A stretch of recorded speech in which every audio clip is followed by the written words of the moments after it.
আপনি আমার সফল হওয়ার একটা উপায় দেন। যদি সফল হতে চাও তাহলে আমার লেখা এই বইটি নাও, শয়তান ধরার গর্জন। এই বইটি নেওয়ার সাথে সাথেই তোমার জীবনে থাকবে না কোনো অর্জন। আমি কথা দিয়ে কথা রেখেছি, শয়তান আসেনি তো ফিরে। আমি শয়তান তাড়ানো গল্প লিখেছি আমার সারাটি জীবন ধরে। আমি অন্ধকারে মোমবাতি জ্বালিয়েছি, তবুও পাইনি ভূতের খোঁজ। আমি ভূতের অপেক্ষায় ছিলাম, ভূত নিজেই হয়েছিল নিখোঁজ। শয়তান ধরার গর্জন, পৃষ্ঠা নাম্বার চুদলিংপং। বাবা এটা তো মন্ত্র না, ছন্দ কইলেন। মার্কেটে আপাতত ছন্দই চলে। বাবা বইটা একটা আমারও লাগবো, দাম কত এটার? মাত্র 1000 টাকা।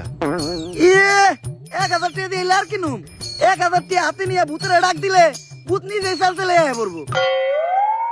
1000 টাকা দিয়ে বইয়ের দাম, এই বইয়ের বিশেষত্ব কি? এই বইটা আমি আমার নিজ হাতে লিখেছি। দেহি হাতের এত খারাপ।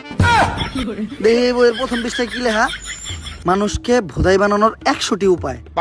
1000 টাকা দিয়ে 120টার এই বইটি নেন আর ঠাস করে ভোদাই হয়ে যান। এখন সফল হইতে গেলে তো এই বইটা লাগবেই, তো এই বইটা আমি নিয়ে গেলাম। বইয়ের টাকাটা? ওইটা আমি হোয়াটসঅ্যাপে পাঠাই দিব।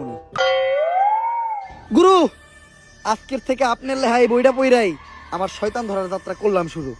শয়তান ধরার গর্জন, পৃষ্ঠা নাম্বার চুদলিংপং।